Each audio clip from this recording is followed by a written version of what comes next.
सबसे ज़्यादा केसेस जो मेरे पास रहते हैं वो वाइफ हस्बैंड के रिलेशनशिप इश्यूज़ के रह रहे हैं, करियर के और सारी चीज़ें भी हैं, बहुत ज़्यादा हैं। बट अगर मेजॉरिटी की बात की जाए तो ये बहुत ज़्यादा आते हैं। अभी कुछ दिनों पहले की बात है, मेरे पास एक लेडी का कॉल आया, दिल्ली एनसीआर की लेडी है।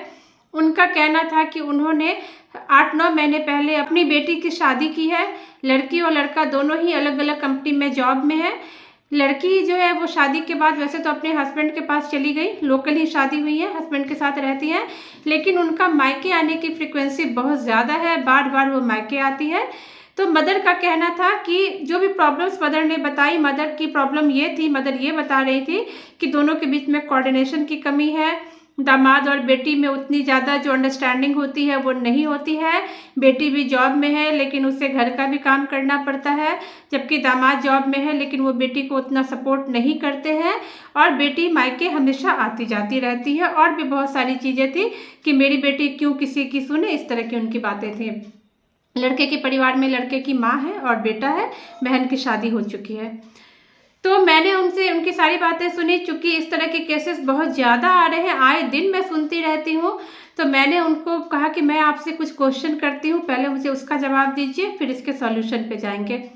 मैंने कहा इस सिचुएशन को जस्ट रिवर्स कर दीजिए। ये जो लड़की है ये आपकी बहू है, आपने अपने बेटे की शादी की और ये लड़की आपकी बहू है। आपकी बहू बार बार मायके चली जाती है, आपकी बहू आपके बेटे की बात नहीं सुनती। तो ये गुमान है कि मैं जॉब में हूँ, मुझे घर का काम नहीं करना है, और ये बातें हैं कि मैं आपको यानी कि अपनी सास को क्यों पूछूं, मैं जॉब में हूँ। और वो रह रहा कि अपनी माँ के घर में जाए और उसकी माँ का इंटरफेरेंस बहुत अच्छा, बहुत ज़्यादा रहे, उसकी माँ का इंटरफेरेंस बहुत ज़्यादा आपके परिवार में रहे। आपके परिवार में आपका बेटा क्या खा रहे हैं, कितना खा रहे हैं, क्या कर रहे हैं, सारी चीज़ों की खबर आपकी बहू अपनी माँ को दे रही है। उस समय आपकी सिचुएशन क्या होगी? वो महिला बिल्कुल सकपका गई, बोली नहीं मैम वो बात नहीं है, मेरी बेटी है, मैं तो करूँगी ही। मैंने कहा वही तो मैं आपसे पूछ रही हूँ, आपकी बहू भी उनकी बेटी है और उनकी माँ करेंगी ही, फिर आपकी क्या सिचुएशन रहेगी? मैंने उनसे कहा आप तो अपनी गृहस्थी में रम गई हैं, आपके पति हैं, आपके बच्चे हैं, आप अपनी गृहस्थी में हैं, एक बेटा एक बेटी है आपको, अपनी गृहस्थी तो आपने बसा ली, लेकिन आप दुश्मन बन गई हैं अपनी बेटी की गृहस्थी की। आपकी बेटी ये चीज़ें कर रही है तो आपको बहुत अच्छा लग रहा है कि हाँ मेरी बेटी आत्मनिर्भर है, मेरी बेटी का मायका है, उसकी शक्ति है, वो जब चाहे आ जाए। लेकिन आपकी बहू जब ये चीज़ कर रही है तो आपको बहुत प्रॉब्लम हो रही है। मैंने उनसे यही कहा कि अगर आपके बेटी और दामाद के रिश्ते अच्छे से नहीं निभ रहे हैं तो इसके सबसे पहले कल्प्रिट तो वो खुद है कि वो अपने रिश्तों को टाइम नहीं दे रहे हैं और अपने रिश्तों में वो थर्ड पर्सन की एंट्री करा रहे हैं। भले ही आप बेटी की माँ हैं, लेकिन इन दो रिश्तों में आप थर्ड पर्सन ही है और इनको आपसी कम्युनिकेशन देने की बजाय आप बीच में इंटरफेयर कर रही हैं। बेटी को क्या करना है क्या नहीं करना ये आप बता रही हैं। मैंने उनसे कहा कि आप तो अपनी गृहस्थी में रम चुकी हैं, पति हैं, आपके बच्चे हैं, अपना घर है आपका, सब तैयार कर चुकी हैं, लेकिन आप अपनी अनजाने में, अब कहने को तो आप अपनी बेटी का भला चाह रही हैं, लेकिन आप अपनी बेटी की सबसे बड़ी दुश्मन बन गई हैं, क्योंकि आप उसे उसकी गृहस्थी में रमने नहीं दे रही हैं, उसे समझने नहीं दे रही हैं। गृहस्थी की जो छोटी छोटी मुश्किलें होती है, परेशानी होती है, उन चीज़ों को झेलते हुए कैसे एक मजबूत गृहस्थी का निर्माण करते हैं, आप ये अपनी बेटी को समझने नहीं दे रही हैं, आप इंटरफेयर कर रही हैं हर चीज़ में। मैंने कहा मैंने सिचुएशन को भी रिवर्स किया, आपकी बेटी की जगह आपकी बहू को रखा तो आपको बहुत बुरा लग गया कि क्यों बहू ऐसा क्यों करे। आप अपनी बेटी की लाइफ में क्यों इतना इंटरफेयर करने दे रही हैं, क्यों नहीं उनको गृहस्थी की बारीकियों को समझने दे रही हैं। आपने बताया कि आपकी बेटी आपसे सारी बातें शेयर करती है, अच्छी बात है, शेयर करें, लेकिन उनको वही बातें शेयर करनी चाहिए जिनका आपसे काम हो।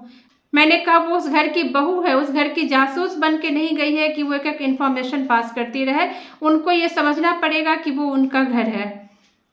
मैंने उनको जब ये चीज़ें बताई, मैंने कहा कि मैं आपको ये बातें स्ट्रिक्टली इसीलिए बोल रही हूँ क्योंकि आजकल बहुत सारे घर टूटने के केसेस आ रहे हैं, जब प्रॉब्लम बहुत वर्स्ट होती है तो लोग सोचते हैं कि पास्ट लाइफ रिग्रेशन करा के या हीलिंग करा के इसे ठीक कर ले, लेकिन उस सिचुएशन तक पहुँचना ही क्यों है। मैंने कहा आप जो अपनी बेटी की लाइफ में कर रही हैं, क्या आपको ये नहीं लग रहा कि उसके सास ससुर की बददुआ आप ले रही हैं? ससुर तो चलो उसके नहीं है, एटलीस्ट उसकी माँ है, उसकी माँ की आप बददुआ ले रही हैं, उसके पति की बददुआ ले रही हैं, और ये बददुआ एक दिन आपके घर में भी आग लगाएगी। आप अपनी बेटी की गृहस्थी को बसने नहीं दे रहे हो, वो किसी और की बहू है, उनको उनकी रिस्पॉन्सिबिलिटी नहीं समझने दे रहे हो। जब आप किसी और के घर की बहू को रिस्पॉन्सिबिलिटी नहीं समझने दे रहे हो, उनके घर की जिम्मेदारियों को नहीं निभाने दे रहे हैं, तो आप ये कैसे समझ रहे हैं कि आपके घर की जो बहू आएगी वो आपके घर की जिम्मेदारी निभाएगी? वो भी आपके घर को तोड़ेगी, और बिल्कुल तोड़ेगी, और उस समय आपके पास कोई जवाब नहीं होगा। मैंने उनसे यही कहा, और उनको धीरे धीरे मेरी बात समझ में आने लगी। मैंने कहा कई सारे पेरेंट्स होते हैं जिनको बेटा नहीं होता है, बेटी ही होते हैं, लेकिन खुश होने की ज़रूरत उन्हें भी नहीं है, क्योंकि भले ही उन्हें बेटा ना हो कि आगे की लाइफ में बहू उनका घर तोड़े, लेकिन जिस बेटी के लिए आप कलह कर रहे हैं, जिस बेटी को उसके घर में नहीं बसने दे रहे हैं, कल को वही बेटी आपके घर में आग लगाएगी। आपने खुद का अपना घर बना लिया, बच्चे हैं आपके, लेकिन बेटी की गृहस्थी आप बसने नहीं दे रहे हैं। इसके कल्प्रिट कौन है? जब आप बच्चे को स्कूल भेजते हैं, स्कूल पढ़ने भेजते हो, और हर बात में अगर आप टीचर के साथ इंटरफेयर करोगे कि इसे ये सिखाओ, उसे वो सिखाओ, इसे ये नहीं सिखाओ, उसे वो नहीं सिखाओ, तो क्या टीचर आपकी बेटी को सिखा पाएगा? क्या वो शिक्षा दे पाएगा? जब एक टीचर बेसिक शिक्षा नहीं दे पाएगा, तो जब वो ससुराल जाती है तो उसे वहाँ पे लर्न करने दीजिए, वो उस परिवार के रिवाज को समझने दीजिए। वहाँ पे अगर आप इंटरफेयर करती है तो आप कोई अच्छी बात नहीं कर रही है, और जाने अनजाने आप खुद अपनी बेटी की गृहस्थी के दुश्मन बन गई है।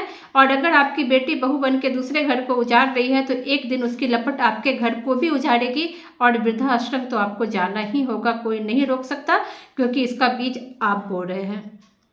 उन्हें मेरी बात समझ में आई। उन्होंने कहा कि मैम, मैंने कभी इस एंगल से नहीं सोचा था। मेरी बेटी आके मुझसे बोलती थी तो मैं भी इमोशनल हो जाती थी और उसे सपोर्ट करती थी। मैंने कहा यही तो पेरेंट्स गलती करते हैं, उन्हें लगता है कि हम सपोर्ट कर रहे हैं, लेकिन वो सबसे बड़े दुश्मन यहीं पर अपनी बेटी के गृहस्थी के बन जाते हैं, बल्कि अपनी बेटी की गृहस्थी को उजाड़ते हैं। मैंने कहा बेटी पे ध्यान रखिए, उनके सपोर्ट रखिए, उनका हर अच्छे बुरे सिचुएशन में मजबूती से उनके साथ खड़े रहिए, लेकिन उनको इनकी गृहस्थी को, बारीकियों को समझने दीजिए। ये कंपटीशन मत कीजिए कि अगर लड़का की माँ बोलती है तो मैं लड़की की माँ भी बोलूँगी। लड़का की माँ अपनी गृहस्थी के लिए बोल रही है, आपकी बहू आएगी, कल को आप उन्हें संभालेंगी। बेटी की बार बार मायके आना अगर आपको अच्छा लगता है तो आप तैयार हो जाइए। कल को आपकी बहू भी बार बार मायके जाएगी, आपकी बहू भी आपके बेटे को परेशान करेगी, आपकी बहू भी आपके बेटे की बात नहीं सुनेगी, और उस वक्त आपके घर की जो स्थिति होगी उसके जिम्मेदार आप होंगे। इसलिए मैच्योर बनिए, अपने घर को संभालिए, दूसरे के घर को नहीं संभालिए। वो आपकी घर की बेटी है, लेकिन अब वो एक पत्नी है, एक बहू है, उसे उसकी जिम्मेदारी समझने दीजिए। आपने अपना घर बना लिया है, अपनी गृहस्थी बना लिया है, अपनी बेटी की गृहस्थी को मत उजाड़िए।